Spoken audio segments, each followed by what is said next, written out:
Sir 22 गाड्या ज्या आहेत ते रिकवर करण्यात आलेल्या आहेत. नेमकं काय गुन्हा दाखल होता आणि काय सांगायचं? उदगीर ग्रामीण पोलीस स्टेशनला 7 जानेवारी 2025 रोजी गुरुन 11/2025 प्रमाणे गुन्हा दाखल आहे, चोरीचा, मोटरसायकल चोरीचा.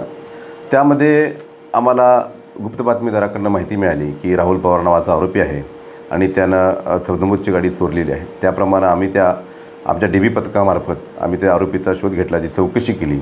तर आम्हाला सर्वप्रथम या गुन्ह्यामधील चोरीस गेलेली गाडी मिळून आली. त्यानंतर नमूद आरोपीची आम्ही चौकशी केली. यामध्ये माननीय पोलीस अधीक्षक श्री सौम्य मुंडे साहेब आणि श्री अप्पर पोलीस अधीक्षक देवरे साहेब यांच्या मार्गदर्शनाखाली आम्ही यामध्ये आमच्या पोलीस स्टेशनची पथक नेमलं आणि त्या पथकानं अहोरात्र मेहनत करून याच्यामध्ये नमूद आरोपीची चौकशी केल्या असता आम्हाला 22 वाहने मोटरसायकली चोरीच्या ह्या मिळून आल्या. याच्यामध्ये एकूण आपण पाहायला गेलं तर 12 वाहनं जे आहेत ते आहेत होंडा शाईन कंपनीचे. पॅशन प्रोच्या जवळपास 4 मोटरसायकली आहेत आणि 6 ज्या गाड्या आहेत त्या पॅशन कंपनीच्या आहेत. तर याच्यामध्ये आपण पाहायला गेलं तर याच्यामध्ये 19,80,000 रुपयाचा मुद्देमाल आम्ही जप्त केलेला आहे.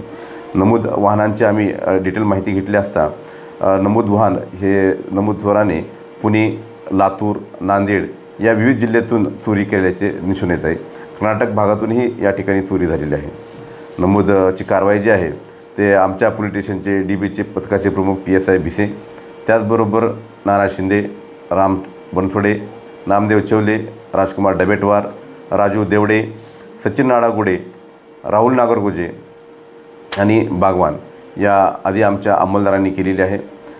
या गुन्ह्याचा तपास आणखी चालू आहे. इतरही वाहनं, चोरीचे वाहनं निष्पन्न होण्याची यामध्ये शक्यता आहे. इतरही त्याचे कोण मित्र साथीदार आहेत याचाही आम्ही शोध घेत आहोत. नमूद आरोपीला PCR ची मागणी आम्ही केलेली आहे. त्या PCR दरम्यान आम्ही इतर त्याचे साथीदार आणि इतर वाहनं चोरीचे जे आहेत ते निष्पन्न करत आहोत.